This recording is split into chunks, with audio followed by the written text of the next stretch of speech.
Eu gostaria de convocar você para abrir a Bíblia comigo, se você pode. O pastor também vai postar aí. 2 Coríntios 10, do verso 3 ao verso 5. Na segunda carta de Paulo aos Coríntios, do capítulo 10. Do verso 3 ao verso 5. Nós vamos ler algo muito interessante em relação à nossa luta.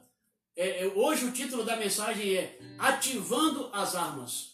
Amém? Amém. Se você tiver com alguém do lado aí, diga aí, ativando as armas. Ativando as armas. Aleluia. E nós temos armas, irmãos, para lutar, para batalhar. E eu gostaria de ministrar contigo assim, lendo o texto e explicando o versículo, tá bom? Em 2 Coríntios, capítulo 10, verso 3, nós vamos ler assim: porque, embora andando na carne, não militamos segundo a carne. Ou seja, nós estamos neste mundo, estamos nessa terra, fazemos parte desse sistema, mas nós não lutamos segundo esse sistema, né? Nós não usamos as armas carnais. E o que são armas carnais? Armas carnais são aquelas armas que elas não atingem o alvo espiritualmente, né? Vamos dizer que hoje eu estava... Vamos dizer não, na realidade hoje eu estava vendo uma carreata em São Paulo, tentando, por meio daquilo, resolver uma situação em relação ao governador daquele estado. Então a carreata é uma arma. E com certeza, por meio dessa carreata, algum efeito pode surgir. Mas essa carreata é uma arma carnal. É uma arma que a turma está usando na sua própria força, na força do braço, né? Por exemplo, você está em depressão. Existem armas carnais e armas eficientes para que possamos sair da depressão, que pode surgir efeito, né? A consulta com um profissional da área, é isso, né? E com certeza alguma resposta você vai ter. Mas existem armas espirituais, porque é o seguinte: as armas carnais estão substituindo as armas espirituais, inclusive na igreja, na própria igreja do Senhor, né? Eu tenho uma irmã psicóloga, psicanalista. Eu tenho uma amiga também aqui na cidade que é missionária, psicóloga e psicanalista. E elas são poder de Deus na terra, porque elas entendem essas questões das armas carnais e das armas espirituais. E um dia uma dessas estava cuidando de um jovem no seu consultório. Psicologicamente, daqui a pouco o cara ficou possesso, ficou influenciado pelas trevas e aí manifestou mesmo. Então nesse momento as armas carnais não resolvem. Não resolve nada. Não resolvem. Freud não ia expulsar aquele demônio.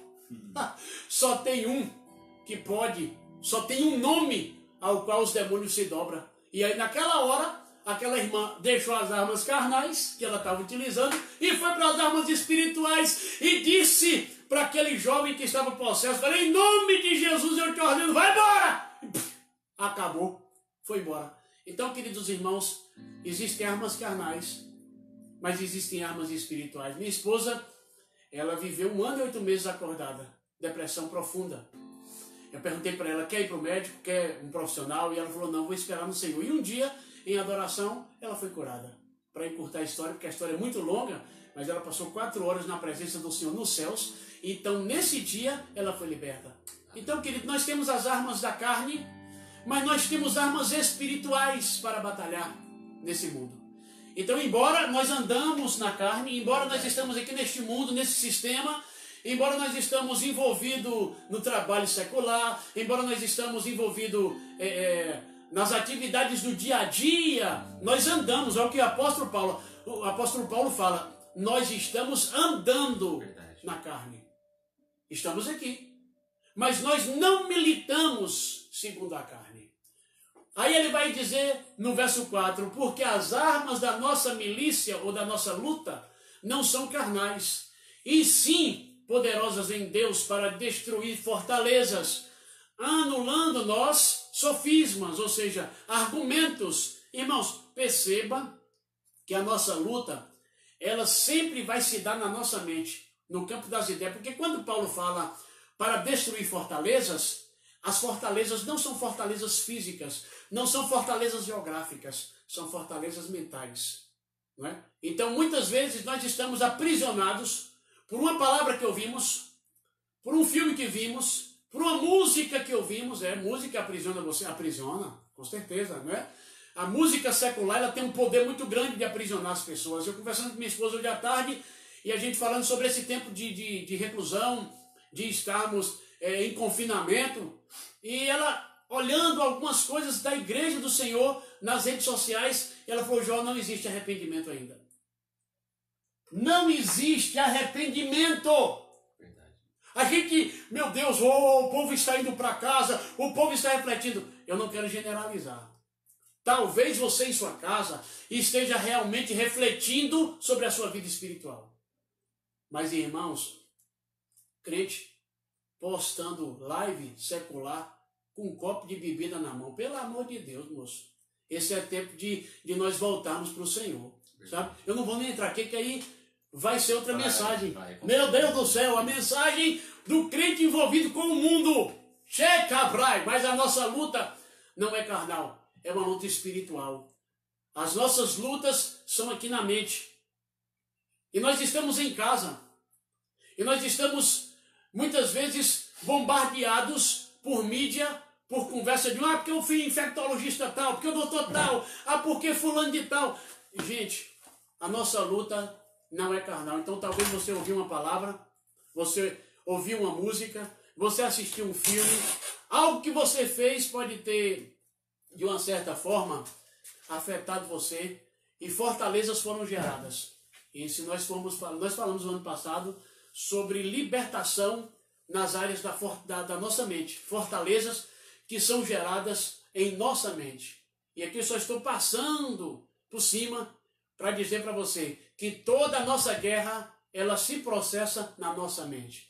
Aí, é por isso que o verso 5, Paulo vai dizer assim: e toda altivez que se levante contra o conhecimento de Deus. Ou seja, existe um padrão maligno, existe um padrão mundano, existe uma estrutura maligna que está tentando se levantar contra o conhecimento de Deus. Existem forças na terra, existem um pecado globalizado, um pecado organizado que está tentando se levantar contra o conhecimento de Deus. Que pecado é esse? Que pecado globalizado é esse? Justamente essa forçação de barra dos governos, essa forçação de barra da mídia, de tentar trazer a prostituição para dentro da nossa casa, de tentar trazer o aborto para dentro do nosso lar, de tentar trazer o sodomismo para o nosso lar, o homossexualismo, as práticas ocultistas, tudo isso a mídia e os governos, as escolas estão juntos trabalhando para tentar forçar a barra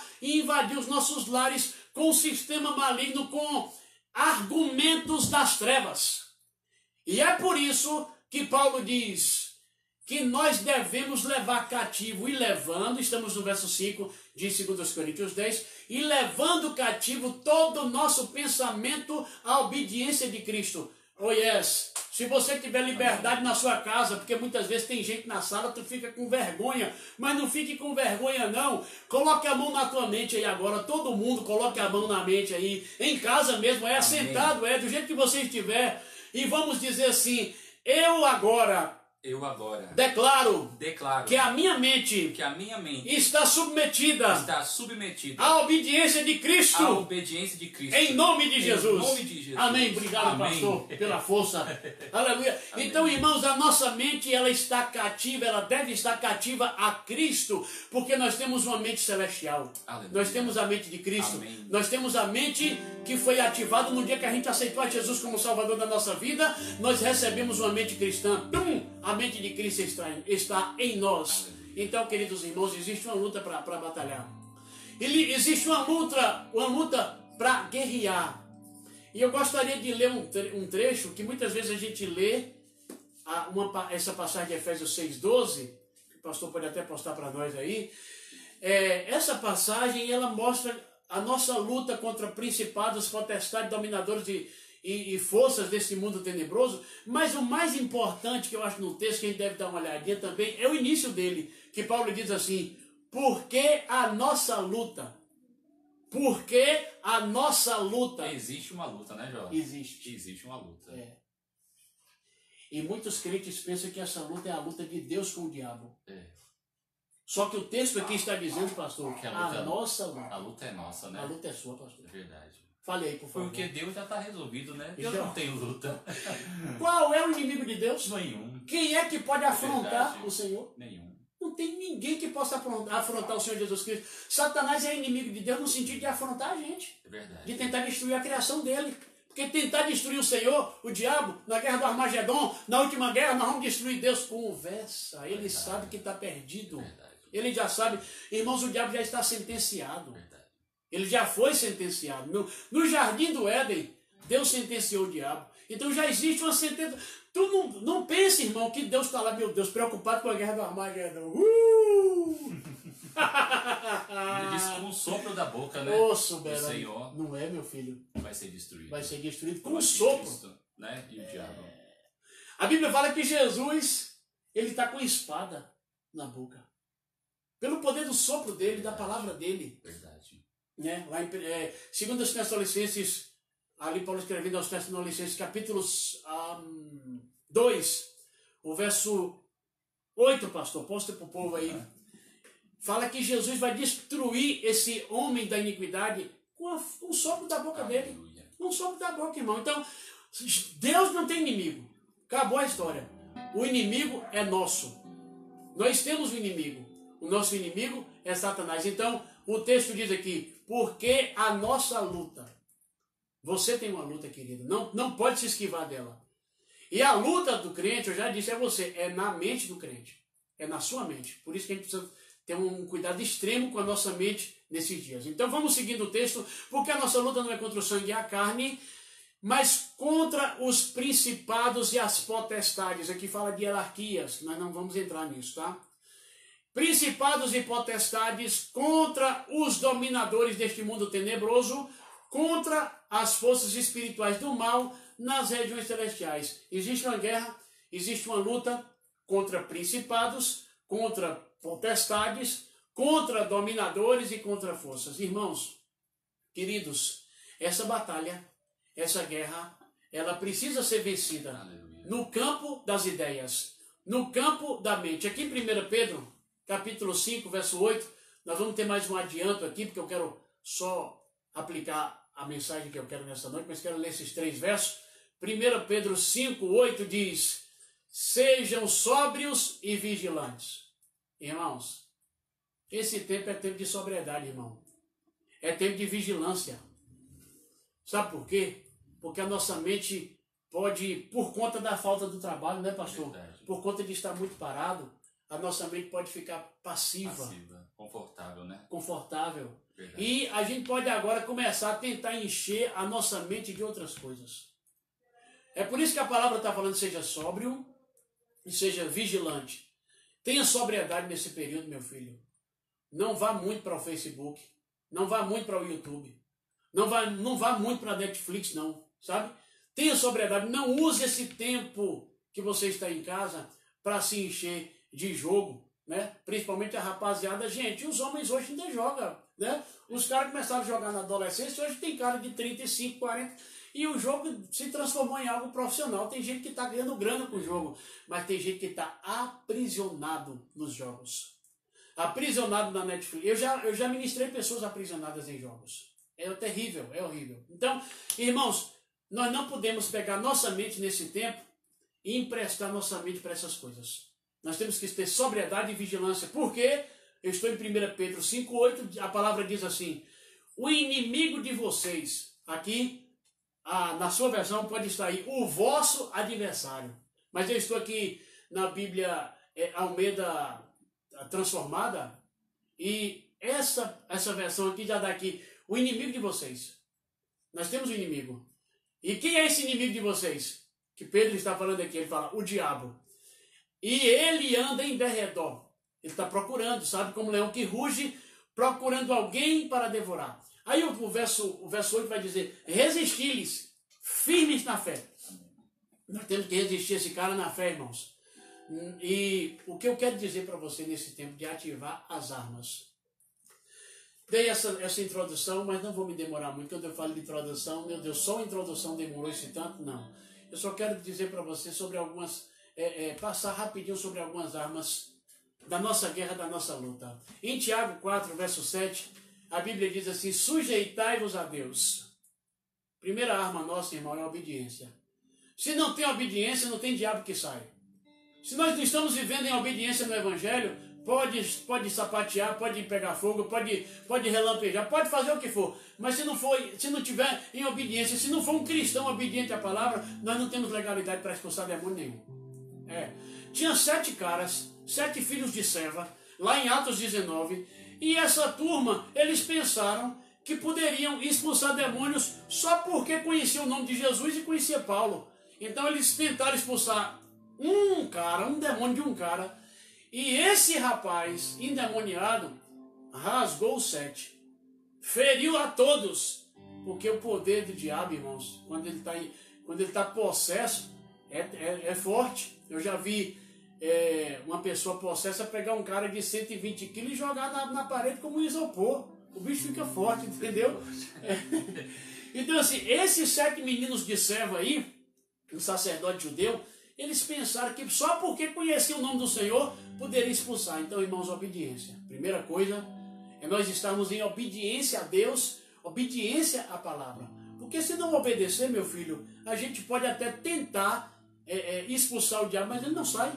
Porque nós estamos vivendo biblicamente. Então, primeira arma, obediência. E aí ele fala, resistir o diabo. Porque o diabo pode ser que ele não saia de vez. Uma batalha na mente, uma guerra na mente, pode ficar por uma semana, por 2 semanas. Resistir o diabo é a gente batalhar. Já teve guerras na minha mente que foram 6 meses de oração, 6 meses de luta, 6 meses de batalha, é verdade, né? E a minha esposa Dani me ajudando em oração. Porque eu chegava para ela e falava, ô Dani, não está saindo, a guerra está aqui. Ela, bora orar e oração para dentro. Amém. Né? E até que ele foi embora, porque foi uma coisa que eu alimentei durante muito tempo. Né? Foi uma guerra com a pornografia. Abrindo para você, durante 9 anos do meu casamento, eu batalhava contra a pornografia e não conseguia vencer. Até que o Senhor me levou a confessar o meu pecado para minha esposa. E depois que eu confessei o pecado, o diabo ficava em cima de mim, tentando. Ele não queria me perder naquela área, pastor. Eu acredito.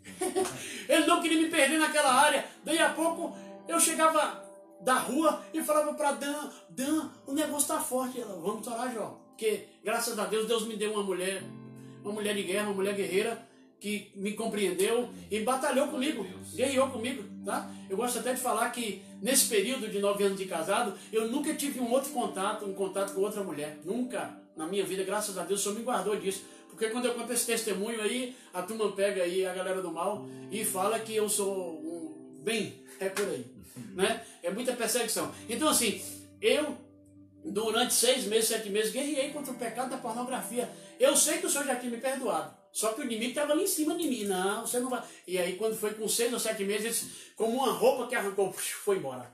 Me deixou, me largou. Hoje você trava alguma guerra em relação a essa área? Tem dias que o inimigo tenta atacar você. Aí você tem que estar esperto. E aí, quando ele manda ele embora, vai embora. Ele vai na hora. Quando Jesus falou a respeito, quando um inimigo é expulso da vida de alguém, ele sai, fica parado e ele pensa assim consigo, né? Vou voltar para minha casa. Ele não acha um lugar para ficar, né? Ele diz, vou voltar para minha casa. Ele torna a pessoa como se fosse a casa dele, né? Justamente. É por isso que o bicho demora de sair. Porque ele entende que ali é a casa dele. Né? A Bíblia diz, o Will falou aqui, que o inimigo ele anda por lugares desertos, lugares áridos, procurando um repouso. E não encontra e fala, vou voltar para minha casa. E o próprio Will me lembrou de outro texto aqui também, que está lá em Lucas 4,13, que a Bíblia diz que o diabo deixou Jesus até momento oportuno. Então não pense enquanto nós estivermos aqui, nós vamos ativar as armas. Então a primeira arma, irmão, que eu queria citar para você nessa noite aqui é a obediência. Está em obediência. A segunda arma, eu já citei aqui no texto de 1 Pedro 5,7. É 5:8. É 5:8, né, pastor? 1 Pedro 5:8. 5:8. Que diz: sejam sóbrios. Irmãos, sobriedade fala a respeito de uma pessoa que está fora de qualquer efeito. Porque o não sóbrio é o bêbado.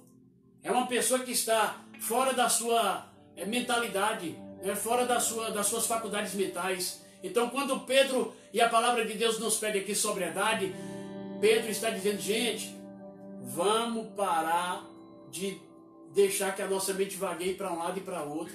Né? Que a mente que fica vagueando, a mente que está aqui, está ali, como eu acabei de falar, é uma mente que está muitas vezes embriagada pelas coisas do mundo, uma mente que está embriagada pelo querer ter mais, uma mente que está embriagada pelo trabalho. Tem muita gente embriagada, sabia, gente? Pelo trabalho. Tem muita gente desesperada porque não está trabalhando, não só pela a falta do alimento, mas porque já se habituou tanto a trabalho, que a pessoa está embriagada com o trabalho. Né? E quando a Bíblia diz não embriagueis com vinho, não é só o vinho, né? Que ela está falando, é justamente isso, né? Não só o vinho. É as coisas da vida. As coisas da vida, é verdade. Então, querido, sobriedade fala de você ter uma visão do tudo que está acontecendo. Você já viu o bêbado? Ele não sabe nem o que está rolando. Ele atropela tudo, ele passa por cima de tudo. Mas quando você está sóbrio, você tem uma visão das coisas que estão ocorrendo. E uma outra arma já está no texto de Pedro 5:8 também, que é vigilância. Porque além da sobriedade, nós temos que vigiar. E vigiar como? Porque a gente ouve muitos pentecostais falar, vigia, irmão. Mas vigiar em quê, meu filho? Vigiar nas atitudes, vigiar nas palavras, vigiar no comportamento, né? Porque muitas vezes a gente libera uma palavra que machuca outro, libera uma palavra que abre uma porta para um acesso de diabo. Muitas vezes a gente não vigia e assiste um filme, e aquele filme abre porta para Satanás, como eu já vi muito acontecer. Muitas vezes o cara, ele não vigia e ele traz um objeto para casa, e esse objeto, ele vem amaldiçoado e trazendo maldição para dentro do lar. Ah, João, isso acontece? Não acontece não, acontece sim. Né? Deuteronômio 26:7 fala que nós não devemos trazer para o nosso lar aquilo que é maldito, aquilo que é amaldiçoado. Então nós temos muitas experiências nessa área de vigilância também. Precisamos vigiar. Né? Eu, por exemplo, há um tempo atrás, uns 10 ou 12 anos atrás, eu ganhei uma assinatura da Sky. E aí começamos a assistir, embora. Meu amigo, um dia eu estava aqui em casa, orando, e o Senhor abriu minha visão e eu vi um morcego de uns 2 metros. Falei, cara, que demônio é esse aqui em casa? Aí eu estava no quarto de oração. Quando eu saí na sala, a turma estava assistindo Batman, o Cavaleiro das Trevas. Eu falei, olha o morcego aí quem é. Não é? Então, irmãos, coisas que assistimos, palavras que falamos, atitudes que tomamos, comportamentos precisam ser vigiados. Precisamos andar em vigilância. E aqui, essas armas que eu estou falando contigo aqui, só são armas de defesa, pastor. Só são armas para primeiro nos defender. Porque se nós formos falar aqui das armas de ataque, aí agora a live vai lá para não sei que horas. Então eu gostaria de citar para você apenas essas 4 armas aqui. 3 armas. Obediência, sobriedade e vigilância. Eu tenho aqui mais 7 ou 8 armas só de defesa. Só para nos defender. Né? E, por exemplo, outra arma, citando para você a arma que Paulo fala para Timóteo. Foge das paixões da mocidade. É uma outra arma de defesa. Paixões da mocidade. Está envolvido com as coisas do mundo. Está envolvido com o sistema mundano. Essa palavra aqui, ela está relacionada com o sistema dessa terra. É tempo da gente fugir dessas coisas. É tempo da gente fugir das paixões da mocidade. José, ele já sabia disso. Então José, ele fugiu da mulher de Potifar. O cara saiu fora. Já Davi vacilou, né? Davi, ao invés de fugir, Davi mandou trazer a mulher de Urias. Fugiu pra cima, né? Fugiu pra cima, traz lá aquela mulher. Então, meu povo, é tempo de fuga. É tempo de fugir das paixões da mocidade. Eu estou falando apenas sobre armas defensivas. Aí depois nós vamos falar sobre as armas ofensivas, tá? Quem sabe essa semana a gente dá um stand-by aí nesses tempos em que estamos estudando, e vamos falar um pouco sobre a nossa guerra, a nossa batalha, sobre fortalezas mentais. Porque é o que o inimigo está aproveitando nesse tempo, é a mente do povo. A mente vazia, a mente sem propósito, a mente sem trabalho. Por isso que tem que trabalhar. Tem que trabalhar. E já vê aquele ditado, né? Mente desocupada. Mente vazia, não precisa do diabo. Nós precisamos do diabo. Tem que trabalhar, meu filho. É verdade. Né? Então eu quero nessa hora orar por você. Pedindo ao Senhor para fortalecer a sua mente em Deus. Não fortalecer nas coisas lá de fora, mas fortalecer a sua mente no Senhor. Que a sua mente esteja guardada em Deus. Lê a Bíblia, filho. Vamos decorar a palavra. Né? Desde os meus 13 anos de idade, desde os meus 5 anos de idade, eu era apaixonado pela Bíblia. Então um pastor ia lá na igreja ministrar a palavra, e como eu não tinha condições de ler ainda, aí ele falava um versículo, e eu ficava decorando o versículo enquanto ele estava pregando. Decorando o versículo enquanto ele estava pregando. Quando foi com 13 anos de idade, aí eu ganhei uma Bíblia em fita. E aí comecei a ler essa Bíblia de dia e de noite. Eu ouvi a Bíblia de dia e de noite. Fui ouvindo. Então hoje, praticamente o Novo Testamento está tudo aqui dentro de mim. E impede a gente de cometer pecado. Porque quando a gente vai pecar, aí o Espírito Santo traz uma verdade bíblica. Opa! Aí você para. Então, querido, vamos ler a Bíblia, vamos decorar a palavra, vamos decorar as Escrituras. Agora, o povo está com preguiça de decorar a Bíblia, porque tem a Bíblia no celular, aí coloca lá o versículo-chave, a palavra-chave, quer dizer, para buscar o texto que acha o versículo. Querido, nós temos que estar com a Bíblia memorizada, estar com a Bíblia na mente, porque nem sempre nós vamos ter o celular conosco, nem sempre nós vamos ter o dispositivo com a gente tem que decorar a palavra. Amém, querido? Então nós vamos orar, vai lá, vai se enchendo de Bíblia, orando. Procura as lives dos crentes. Porque agora tem crente assistindo live de Bruno e Marrone. Oh, meu Deus do céu. Eu fico parado, velho. Porque são músicas que excita, que traz a sensualidade. Meu Deus do céu. Marília Mendonça, Gustavo Lima. Ah, meu Deus, um crente decente. Hoje tem live de Gustavo. Eu falei, meu Deus, não tem condição, não tem condição. Gente, eu tenho meus pecados, você tem os seus. Nós temos a nossa natureza humana, nós não estamos na cadeira do juízo, do julgamento, mas irmãos, esse é um tempo de dar uma olhada para dentro da gente, é um tempo de analisar a gente.